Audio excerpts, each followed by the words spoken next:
Assalamualaikum warahmatullahi wabarakatuh. Halo semuanya, perkenalkan nama saya Juliana Salputri B dengan NIM 2213010165. Saya merupakan mahasiswa hukum keluarga semester 7 BP 22 dari UIN Imam Bonjol Padang. Pada video kali ini saya akan menganalisa salah satu kasus KDRT yang terjadi dengan tujuan untuk memenuhi salah satu tugas dalam mata kuliah psikologi hukum keluarga dengan dosen pengampu yaitu Ibu Nurul Fadilah, MC psikolog. Jadi tugas video ini merupakan analisis kasus KDRT yang terjadi di lingkungan sekitar. Namun saya menyampaikan permintaan maaf sebelumnya kepada Ibu karena kasus KDRT yang saya angkat pada kesempatan kali ini bukan kasus yang terjadi di lingkungan sekitar saya, karena alhamdulillahnya sampai saat ini saya belum mendengar bahwa adanya kasus KDRT maupun pernikahan dini yang terjadi di lingkungan keluarga saya maupun di lingkungan sekitar saya, yaitu di Ayapacah, Kecamatan Kota Tangah, Padang. Saya juga sudah berusaha untuk mencari di Google apakah ada perkara ataupun kasus yang seperti ketentuan yang Ibu sampaikan, namun saya tidak menemui kasus tersebut. Oleh karena itu saya mengangkat salah satu kasus KDRT yang dialami oleh selebgram TikTok. Nah, untuk menghormati korban dari KDRT ini, maka dalam video kali ini saya akan memberikan inisial saja kepada korban yaitu istri dengan inisial Mawar dan kepada mantan suami dengan inisial Joni. Mungkin sekian ya perkenalan dari saya. Kita lanjut saja pada isi dari video ini, yaitu analisis salah satu perkara KDRT. Untuk pengantar pada kasus ini, saya akan menjelaskan secara singkat bagaimana kasus ini terjadi, yaitu Mawar dan Joni yang menikah sejak tahun 2019. Kemudian muncullah sebuah video yang viral di FYP atau For Your Page bagi para pengguna TikTok. Video itu berisikan tindak kekerasan dalam rumah tangga yang dilakukan oleh Joni kepada Mawar. Video tersebut pun viral dan mendapat banyak simpati dan kecaman tentunya kepada Joni selaku pelaku dari KDRT ini. Nah, dalam video tersebut tampak dengan jelas bahwa Joni melakukan penjambakan, pemukulan, dan menendang Mawar. Yang kemudian dalam video tersebut juga ada anak ketiga dari kedua pasangan ini yang masih bayi. Karena dalam kekerasan itu tertendang juga lah si anak yang masih kecil ini, yang pada saat itu masih bayi gitu. Kemudian dengan munculnya video tersebut, maka Mawar selaku korban dari KDRT menyampaikan bahwa ini adalah KDRT yang dilakukan oleh Joni dan bukan yang pertama kalinya. Ini udah KDRT yang kesekian kali dan ia merasa sudah tidak sanggup menghadapi Joni. Oleh karena itu, dengan viralnya video ini, maka ia juga mengajukan gugat cerai kepada Joni ke pengadilan. Nah, ia mengadukan gugat cerai ke pengadilan negeri karena sudah termasuk kepada pidana khusus yang dilakukan karena di dalamnya ada kekerasan dalam rumah tangga. Setelah diajukan perkara oleh Mawar, maka dilakukanlah pemeriksaan dan penyidikan oleh jaksa penuntut umum sehingga terbukti bahwa Joni ini ialah tersangka dalam kasus kekerasan dalam rumah tangga. Dilakukanlah penangkapan selama kurang lebih 20 hari Joni ini ditangkap. Kemudian berlangsunglah persidangan antara Joni dan Mawar ini.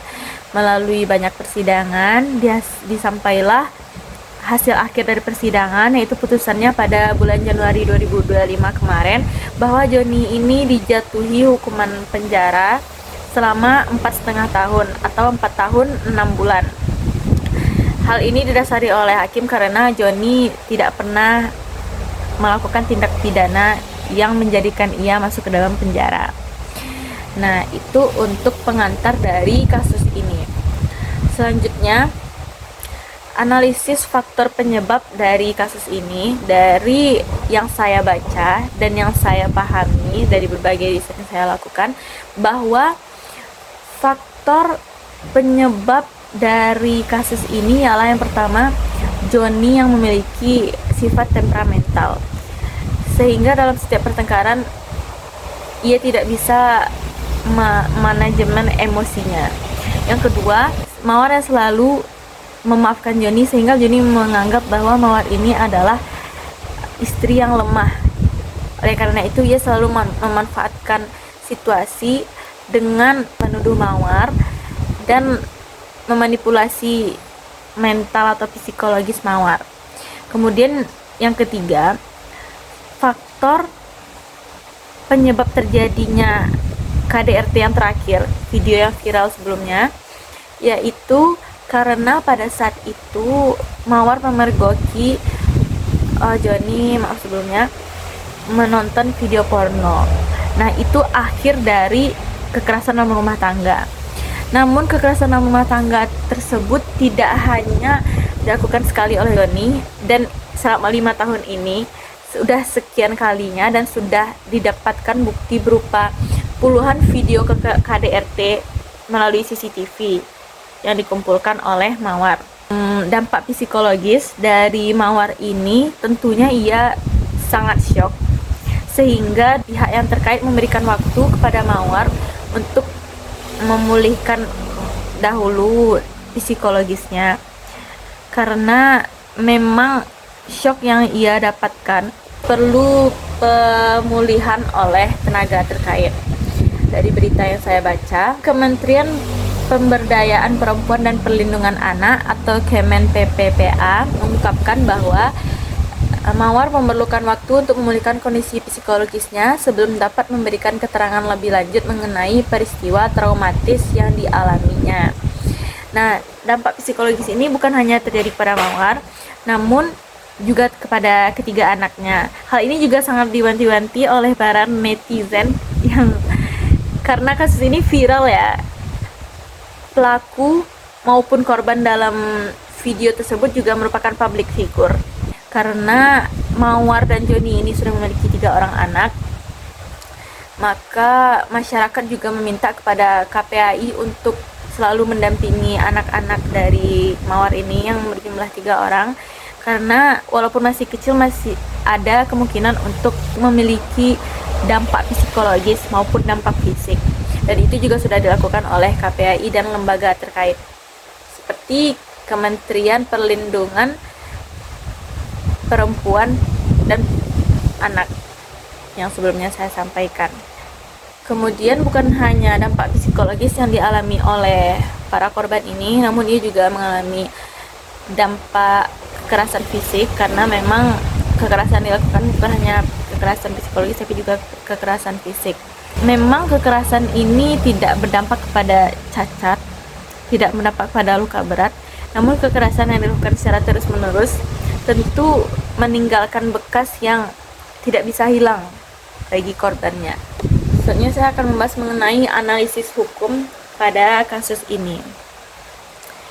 Dikarenakan ini adalah kasus KDRT, maka hal ini didasarkan pada Undang-Undang Nomor 23 Tahun 2004 tentang penghilangan kekerasan dalam rumah tangga. Sebelum saya menganalisa antara kasus ini dengan undang-undang tersebut, saya akan menjelaskan terlebih dahulu secara singkat mengenai apa itu KDRT. Menurut Undang-Undang Nomor 23 Tahun 2004 tentang penghapusan kekerasan dalam rumah tangga, KDRT yang merupakan singkatan dari kekerasan dalam rumah tangga adalah setiap perbuatan terhadap seseorang, terutama perempuan, yang berakibat timbulnya kesengsaraan atau penderitaan secara fisik, seksual, psikologis, dan atau penelantaran rumah tangga, termasuk ancaman untuk melakukan perbuatan, pemaksaan, atau perampasan kemerdekaan secara melawan hukum dalam lingkup rumah tangga. Nah, lingkup rumah tangga yang dimaksud dalam undang-undang ini bukan hanya antar suami dan istri saja, karena kemudian pada pasal 2 dijelaskan bahwa lingkup rumah tangga itu terbagi menjadi 3. Yang pertama, keluarga inti, yaitu suami, istri, dan anak. Yang kedua, hubungan keluarga, baik itu hubungan darah, hubungan persesuaian, perwalian, pengasuhan. Dan yang ketiga, yaitu orang yang bekerja membantu rumah tangga karena ia dianggap sebagai anggota dalam keluarga tersebut selama masa ia bekerja terhadap rumah tangga tersebut. Perkara yang sudah terbukti bahwa ada tindak pidana kekerasan di dalamnya, maka pelaku bisa langsung ditahan. Kekerasan dalam rumah tangga itu terbagi menjadi 4. Yang pertama, kekerasan fisik, yang kedua, kekerasan psikis, yang ketiga, kekerasan seksual, dan yang keempat, penelantaran rumah tangga. Untuk kekerasan fisik, yaitu yang mengakibatkan rasa sakit ataupun luka berat, misalnya seperti pemukulan, tendang, ataupun pencubitan. Untuk kekerasan psikis, yang mengakibatkan ketakutan dan hilangnya rasa percaya diri. Kekerasan seksual, yaitu pemaksaan hubungan seksual. Untuk pemaksaan hubungan seksual, yaitu yang dilakukan terhadap orang yang menetap dalam lingkup rumah tangga tersebut, maupun salah seorang dalam lingkup rumah tangga dengan orang lain dengan tujuan komersial atau tujuan tertentu. Yang terakhir, yaitu penelantaran dalam rumah tangga. Untuk ketentuan pidana pada setiap perbuatan kekerasan fisik tersebut, yaitu pada pasal 44, kekerasan fisik dalam lingkup rumah tangga dipidana dengan pidana penjara paling lama 5 tahun atau denda paling banyak 15 juta rupiah. Kemudian pada pasal 45, perbuatan kekerasan psikis dalam lingkup rumah tangga dipidana dengan pidana penjara paling lama 3 tahun atau denda paling banyak 9 juta. Pasal 46, perbuatan kekerasan seksual dipidana dengan pidana penjara paling lama 12 tahun atau paling banyak 36 juta. Kemudian penelantaran dalam rumah tangga, yaitu dipidana paling lama 3 tahun atau denda paling banyak 15 juta. Nah, jika dikaitkan dengan kasus ini, tentunya para hakim merujuk pada Undang-Undang Nomor 23 Tahun 2004 tentang penghapusan kekerasan dalam rumah tangga. Misalnya, dari awal kasus, ketika diajukan laporan oleh Mawar yang merupakan korban dari tindak pidana ini, langsung ditindaklanjuti oleh jaksa penuntut umum.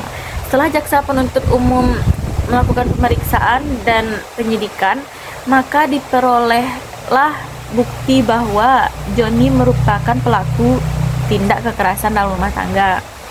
Hal ini tentu sesuai dengan pasal 37 dalam undang-undang tersebut. Setelah dilakukan penahanan, maka dalam putusannya hakim tentunya merujuk pada Undang-Undang Nomor 23 Tahun 2004 pada pasal 44 karena melakukan kekerasan fisik dan pada pasal 45 karena melakukan kekerasan psikis. Diperoleh dengan hasil akhir yaitu penjara yang terhadap Joni selama 4,5 tahun atau 4 tahun 6 bulan.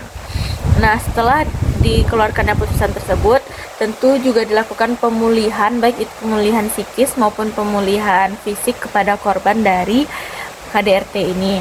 Hal ini sesuai dengan pasal 39 pada bab 7 tentang pemulihan korban, yang di dalamnya dinyatakan bahwa untuk kepentingan pemulihan, korban dapat memperoleh pelayanan dari tenaga kesehatan, pekerja sosial, relawan pendamping, dan atau pembimbing rohani.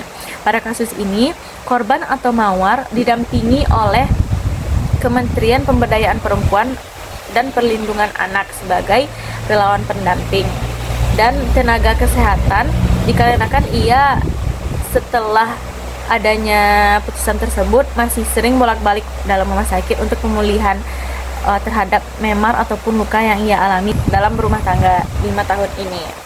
Pemulihan ini tidak hanya dilakukan pada istri atau Mawar selaku korban dari kekerasan dalam rumah tangga, tapi juga dilakukan kepada ketiga anaknya karena memang ketiga anaknya berada di bawah pengawasan KPAI sebagai relawan pendamping atau kerja sosial.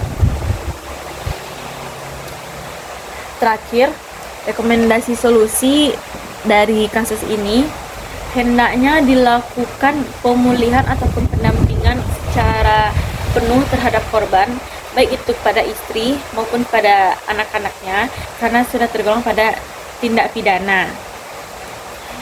Hal ini tentunya sudah tidak sesuai dengan pengertian ataupun definisi dari perkawinan yang terdapat dalam Undang-Undang Nomor 1 tahun 1974, yaitu perkawinan ialah ikatan lahir batin antara seorang pria dengan seorang wanita sebagai suami istri dengan tujuan membentuk keluarga yang bahagia dan kekal berdasarkan ketuhanan yang Maha Esa.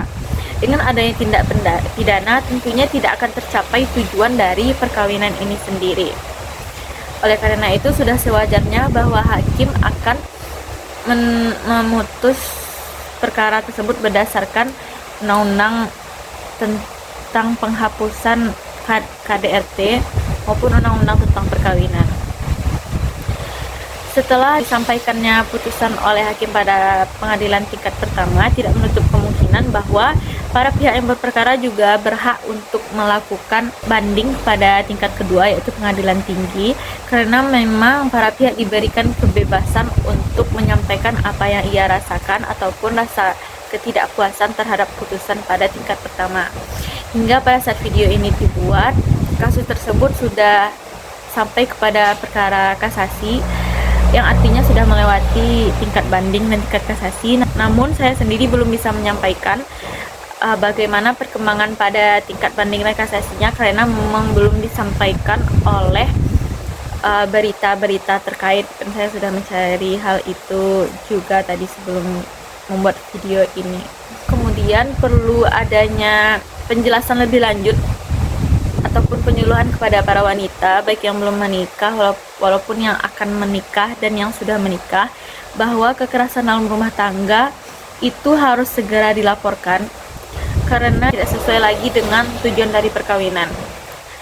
Bahkan jika terjadi kekerasan dalam rumah tangga, para wanita ataupun pihak yang merasa menjadi korban dalam KDRT ini juga berhak langsung melaporkan kepada pengadilan agama ataupun pada pengadilan negeri, karena KDRT itu atau kekerasan itu sudah termasuk ke dalam tindak pidana yang tidak bisa ditoleransi lagi. Cukup sekian analisis dari saya terkait kasus KDRT yang terjadi pada salah satu selebgram dari TikTok yang tidak bisa saya sebutkan juga namanya. Semoga ini bisa menjadi pembelajaran bagi kita semua bahwa kekerasan rumah tangga itu bukanlah hal yang dapat dipertahankan dalam rumah tangga sekalipun kita mempunyai anak, karena kita sendiri mempunyai perasaan masing-masing dan kita sebagai wanita juga memiliki tubuh masing-masing yang kita berhak untuk perjuangkan, bukan hanya soal anak. Jadi jika memang terjadi kekerasan rumah tangga dan kita para wanita masih ingin untuk bertahankan rumah tangga, maka segeralah lakukan mediasi kepada siapapun yang bisa menjadi pihak ketiga. Jika memang sudah tidak bisa dan jika memang sudah sifat dari pasangan kita sendiri ataupun salah satu keluarga kita sendiri adalah seperti itu, sebaiknya menjauh saja.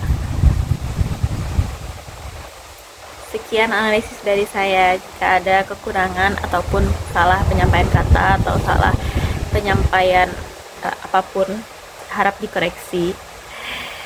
Bisa disampaikan di komentar juga. Saya sangat mengharapkan masukan dan saran dari kawan-kawan pendengar semuanya. Cukup sekian analisis dari saya.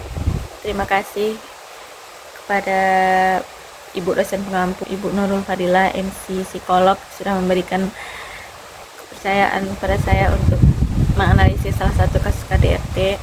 Ini salah satu syarat untuk memenuhi nilai tugas dalam mata kuliah psikologi keluarga saya juga. Banyak maaf. Assalamualaikum warahmatullahi wabarakatuh.